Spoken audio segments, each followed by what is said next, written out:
La 57e édition de la fête identitaire du village d'Agon, jumelée avec la 4e édition du festival international Zouben, démarré le 2 août, a connu son épilogue le 4 août 2024 en présence des invités, des fils et filles d'Agon, des autorités politico-administratives et des représentants de la diaspora. Le festival a rehaussé l'éclat des festivités de cette année avec les différents travaux scientifiques, la procession royale, les animations culturelles et des allocutions riches et variées.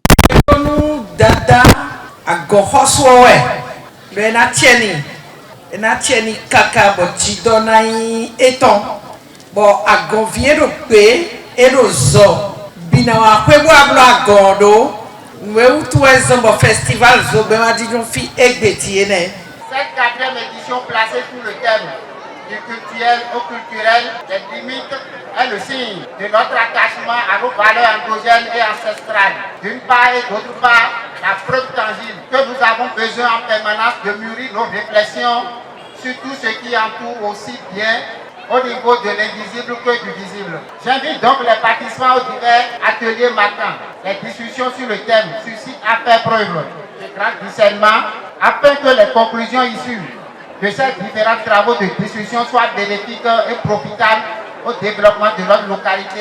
La promotrice du festival a décliné les objectifs du festival sans oublier les retombées de cette fête avec le représentant des Béninois de la diaspora. Tout à l'heure en Fongbé, j'ai fait le palmarès du festival, qui est un festival de valorisation du patrimoine culturel immatériel béninois. Quand on est parti au niveau du mausolée, sans le cultuel derrière, le mausolée n'aurait pas son sens.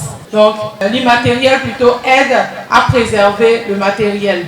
Et c'est pour ça, nous, on s'est donné comme fusil d'épaule de faire en sorte que nous puissions prendre à bras le corps ce qui nous revient, préserver ça. Et nous allons chercher des financements auprès de l'Agence française de développement pour des projets dans les pays en voie de développement, pas uniquement au Bénin. Et cette année, nous avons eu la chance, sur les 9 projets que nous avons déposés, 8 projets à financer au Bénin et 1 projet en Côte d'Ivoire.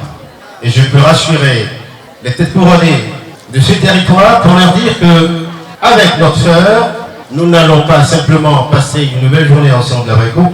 L'aventure va continuer et c'est avec plaisir que nous reviendrons ici. Après ces mots de gratitude à l'endroit des uns et des autres, et principalement à l'endroit de la promotrice, le président de l'Association pour le développement d'Agon a adressé quelques doléances aux autorités.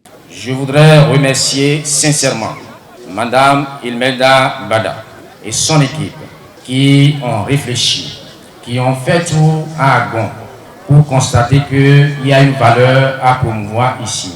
Il y a une valeur qui doit être révélée. La deuxième requête est adressée à la mairie de Steffort pour qu'un colloque scientifique de haut niveau soit organisé pour discuter, pour révéler ce que c'est que le mausolée Yofor, le royaume des Ouégo Yofor. Le mausolée Yofor, il faut que ça soit réhabilité. Il faut que ce patrimoine soit bien préservé. Il faut que ça soit un site touristique.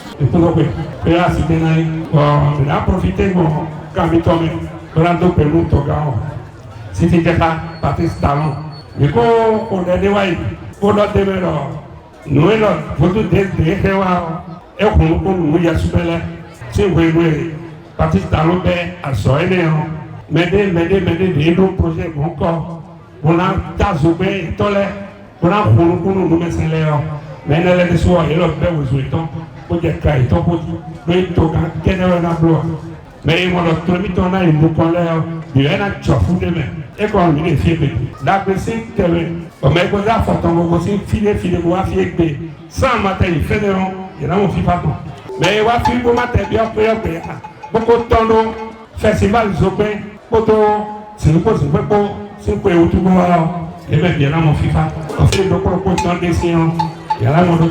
Sa Majesté Glotion Ganlo, roi d'Agon, salue ainsi le président Patrice Talon pour avoir apporté des innovations à la célébration des Vodun Days. La fête s'est poursuivie avec de différentes animations culturelles. Les regards sont donc tournés vers l'édition de 2025.